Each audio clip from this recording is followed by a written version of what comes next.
What we can certainly do is ask the question in a slightly different way, namely, how will society change when it becomes the case that most people expect to live a very, very long time?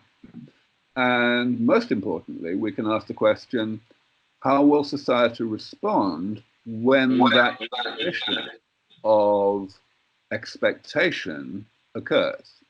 Because that transition of expectation is likely to occur really rather soon, like I would say very probably within the next 5 years. In other words, well before these therapies actually come along. Because all it's going to take is for the center of gravity of expert opinion, of publicly stated expert opinion, to actually shift in that direction and say, yeah, you know, we've made sufficient progress in the laboratory that it's only a matter of time. So yeah, I mean, a huge number of things have to be looked at. And this is actually why I spend a lot of my time trying to get elected representatives and policymakers in general to pay more attention to this.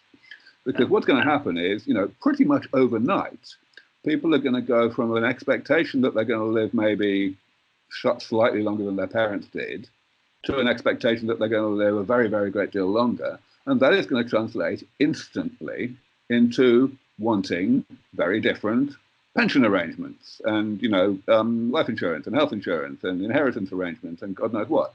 So, and these are big ticket items. So, you know, a huge amount of restructuring of the economy is going to have to happen pretty much at once in order to avoid this transition being really rather turbulent. And it's about time that policymakers started to realize that. I mean, you kind of alluded to it, but how receptive are politicians being to this conversation?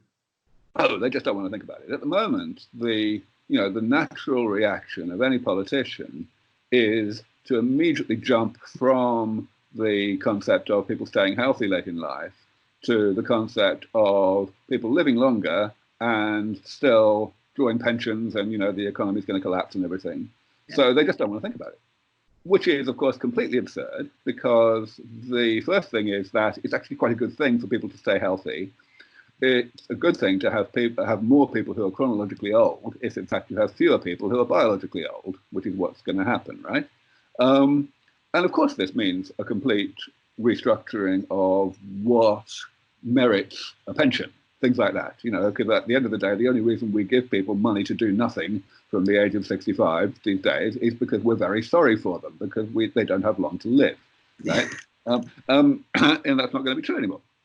So, yeah, so, I mean, yes, it's crazy that politicians are keeping their heads in the sand like this, but you can understand why they're doing so, because at the moment, they know that there's only one expert on the biology of aging who's really going out and telling it like it is and saying, yes, you know, this is coming, and that's me, right? All the other experts are still like being very cautious in what they say.